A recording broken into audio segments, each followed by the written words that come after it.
Bonjour, nous voilà dans le premier épisode des questions-réponses que j'inaugure aujourd'hui avec une question extrêmement difficile. Bonjour, donc c'est Judith d'Astrologie et compagnie, on est sur les questions-réponses des murmures du ciel. Et aujourd'hui, là, tout de suite, maintenant, on va parler de la mort.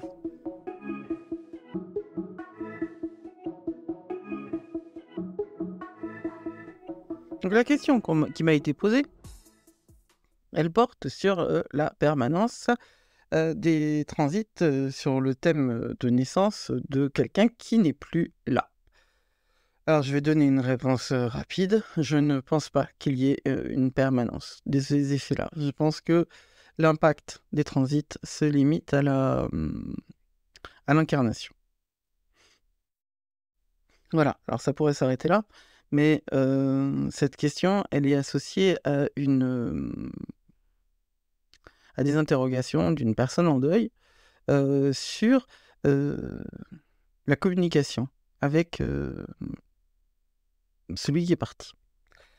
Déjà, je voudrais dire que le deuil, c'est quelque chose qui est individuel et universel. La mort, c'est également quelque chose qui est complètement universel, mais qui est à la fois extrêmement sociétal. Elle est construite, elle est pensée, elle est organisée en fonction des cadres sociaux. Il n'y a pas d'universalité de la pratique du deuil, il y a une universalité de la mort, puisque c'est ce à quoi nos corps sont destinés. Si on parle de vie après la mort, de manière générale, on parle de l'âme. L'âme, c'est là aussi un élément qu'on aura tendance à voir vraiment de manière très différente selon notre cadre de pensée, notre cadre de réflexion, selon notre lieu aussi de vie et notre empreinte culturelle et religieuse. Mais je vais vous parler de ce que moi, je conçois, puisque c'est à moi qu'on a posé la question, donc c'est dans ce cadre-là que moi je vais parler. Je vais poser 2-3 points pour ce cadre-là. Je suis quelqu'un de très pragmatique, je suis quelqu'un de très rationnel, mais je suis quelqu'un qui a des pratiques de connexion avec les défunts, et je les ai eues très jeunes. Ça a commencé très jeune, et après, j'ai rationalisé tout ça, j'ai mis tout ça dans des boîtes pour ne pas avoir à dealer avec. C'est une réalité qui existe dans ma lignée biologique. Ma mère et ma grand-mère avaient la même chose et en ont fait la même chose, c'est-à-dire rien, pendant un bout de temps. Ça, c'est l'histoire de notre incarnation, parce que nous portons notre incarnation, l'histoire de notre incarnation, et je pense que c'est là-dessus que le thème de naissance agit. Je pense que c'est ça aussi que décrit un thème de naissance, c'est les potentiels de cette incarnation. Parce que ce n'est pas la seule chose que nous ayons, puisque je ne pense pas que nous soyons des corps avec des expériences spirituelles, mais je pense que nous sommes des esprits avec avec une expérience incarnée. Pardon. Alors, qu'en est-il de l'âme et qu'en est-il de la relation entre l'âme et l'astrologie? Il y a dans l'astrologie une dimension karmique, hein, donc qui va vous parler de votre chemin d'âme, puis il y a une dimension aussi de ce pourquoi on est là. Et ce pourquoi on est là correspond au chemin d'âme qu'on le considère dans un cadre karmique ou pas d'ailleurs, hein, parce que le karma, c'est pas un mot qu'on devrait employer aussi légèrement qu'on l'emploie, ça a une signification très précise, et ce n'est d'ailleurs pas dans ce sens-là que il est utilisé en ce moment, et en Occident en plus. Les défunts restent à côté de nous, de différentes manières. Il y a des traces énergétiques de gens morts depuis longtemps, dans les maisons, dans les lieux. Hein, c'est pas que les maisons d'ailleurs, parce que les espaces naturels aussi portent des traces énergétiques de gens qui ont vécu là. Et ça, c'est presque comme s'il y avait des mondes, des vies qui se déroulaient en parallèle et qui parfois s'entrelacent par accident. Et je pense que c'est lié au niveau de fréquence, en fait, à la fréquence, c'est pas au niveau de fréquence, à la fréquence vibratoire. Là, je dois dire que oui, Nous sommes énergie et tout est vibration. Et tout dépend de la fréquence de la vibration. Parce que c'est un fait que tout est fait à 90% de vide.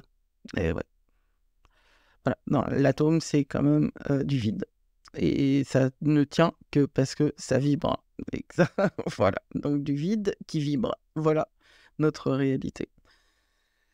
Euh, quand on passe de l'autre côté, euh, en général d'ailleurs, moi ce que j'ai comme information et comme contact, c'est que globalement on est bien mieux, hein.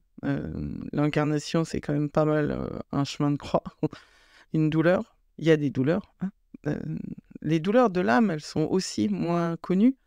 De l'autre côté, les douleurs de l'âme, j'entends les douleurs psychiques, hein. J'entends pas les douleurs de l'âme, parce que pour moi, il n'y a pas de blessure de l'âme. Ça, c'est un concept qui a été inventé dans un contexte New Age, mais l'âme n'est pas soumise aux blessures. Il y a beaucoup de choses qui sont soumises aux blessures, et il y a beaucoup de choses qui peuvent passer de l'autre côté aussi. Mais c'est pas du registre de l'âme, c'est du registre de l'esprit.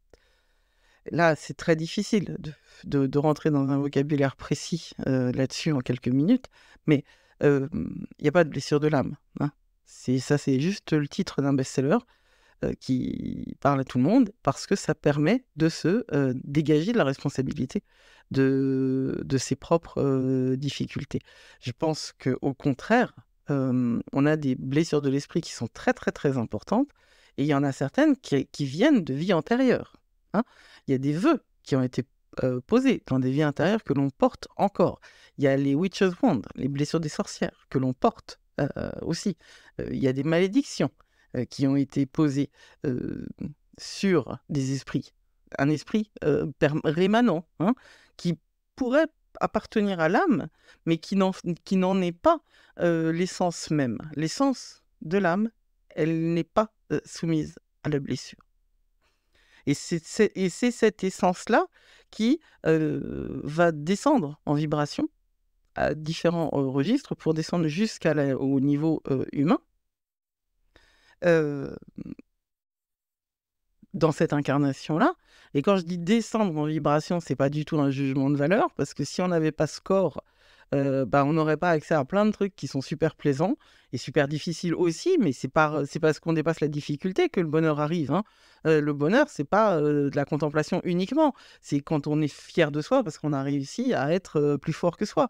Voilà, donc bon, ça c'est un autre sujet, mais euh, quand on meurt, on garde une partie de soi en contact, si on le souhaite, si on en a besoin, et si on nous appelle et si on nous respecte du côté des vivants. Et je pense que c'est valable aussi d'ailleurs pour les divinités, hein. Mais bon, ça c'est une autre histoire. C'est pas complètement... Je voulais surtout dire que c'est raisonnable de communiquer avec quelqu'un qui est parti il y a très peu de temps. Voilà.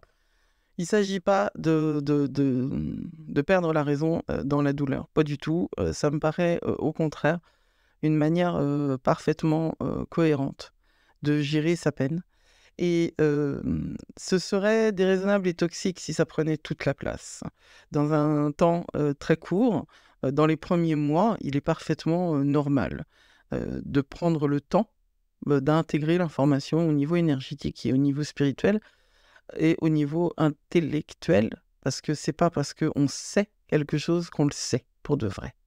Tout le monde a fait cette expérience-là, du moment où oh, ça y est, j'ai compris, quoi. C'est un truc avec lequel je vis depuis longtemps, mais c'est maintenant que je comprends ce que ça veut dire et c'est maintenant que j'en comprends l'impact. Je pense que donc il n'y a pas de permanence des impacts astrologiques.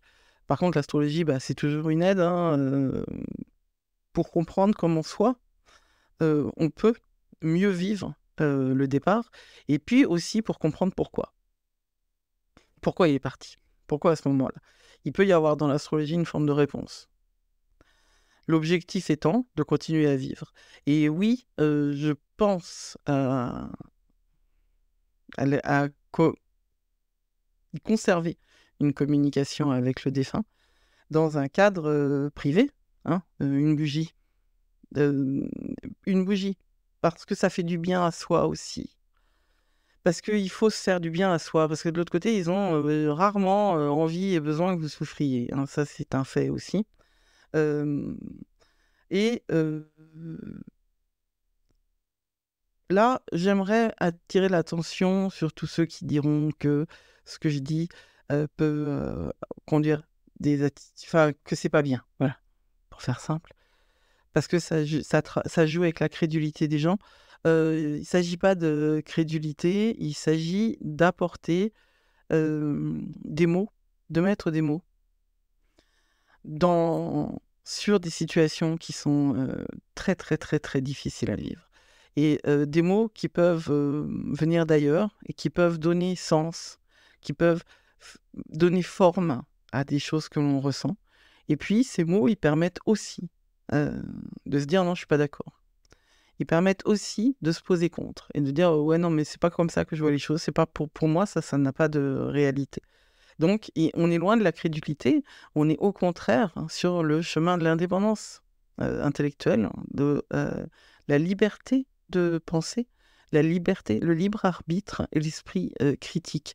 Toute réelle spiritualité doit être nourrie à la fois d'une pratique personnelle et à la fois d'un apprentissage, aussi bien dans le domaine de la mythologie, c'est-à-dire dans le domaine de l'histoire pure, hein, le récit de la mythologie et les récits historiques, que dans le domaine de de lire des pratiques de gens qui sont au quotidien dans cette spiritualité-là. Genre, vous vous intéressez au bouddhisme, eh ben, vous lisez des écrits sur le bouddhisme et des écrits de bouddhisme. Comme moi, vous vous intéressez à la lore celtique ou à la Wicca, et à tout ce qui a nourri la Wicca, eh bien, vous travaillez à la fois avec des gens qui sont pratiquants et à la fois avec la lore, la mythologie et l'histoire des Celtes, des Irlandais. Et puis alors, bon, pour moi, ça va jusqu'à la Grèce antique, puisque je ne travaille pas qu'avec des Celtes.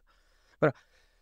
Il y a crédulité quand il y a paresse intellectuelle. Je suis désolé, hein. Et, alors, c'est pas une critique. Pour certains, on vous a jamais appris à apprendre et on vous a toujours dit que vous n'étiez pas capable d'apprendre. Moi, je pense qu'on est capable d'apprendre. Je pense qu'il faut se donner cette richesse-là de lire ou d'écouter des trucs ou de lire. Enfin voilà, y a pas, c'est pas aride, hein, pas obligatoirement. Puis ça peut être super fun en plus. Mais la crédulité, c'est quand on ne se sait pas capable d'esprit critique. Et je pense que c'est très très important l'esprit critique. Vraiment, pour moi, c'est l'outil premier, hein. Moi, je prends pas de personne en mentorat spirituel qui ne me montre pas qu'il est capable de discuter. Il ne s'agit pas de gober les trucs. Il s'agit de guider. Donc, pour répondre à la question, je ne crois pas à la pérennité des impacts astrologiques sur le thème de naissance de quelqu'un qui est décédé, mais je crois qu'il est très important de faire la place en soi pour cette relation avec l'autre qui est parti. Et si ça commence par là, eh bien, c'est très bien. Ensuite, cette relation avec l'autre qui est parti, il va falloir qu'elle soit externalisée, extériorisée de soi, hein, quand ce sera possible, pour que lui aussi, de l'autre côté, puisse aller là où il doit aller. J'espère que alors ça, c'est vraiment un sujet à polémique, donc n'hésitez pas à écrire en commentaire ou ailleurs tout ce que vous avez envie de dire et à rejoindre Discord. Par contre, si c'est insultant, ben j'efface, hein. Si on me dit encore que... Enfin voilà, tout ce qui ne fait pas avancer le dialogue, tout ce qui ne fait pas avancer la chose, tout ce qui n'est pas constructif, j'ai pas de temps à perdre avec ça, personne n'a de temps à perdre avec ça, vous n'avez pas de temps à perdre à les écrire non plus d'ailleurs. Donc j'espère que ça vous aura intéressé et on se retrouve pour un prochain question-réponse ce sera sur l'impact d'une éclipse totale sur un thème de naissance. Et si vous avez des questions, eh ben, posez-les-moi, parce que moi, je vous y réponds. Je vous souhaite une très belle journée. Vous êtes plus fort que vous croyez. N'oubliez pas. Blessed be.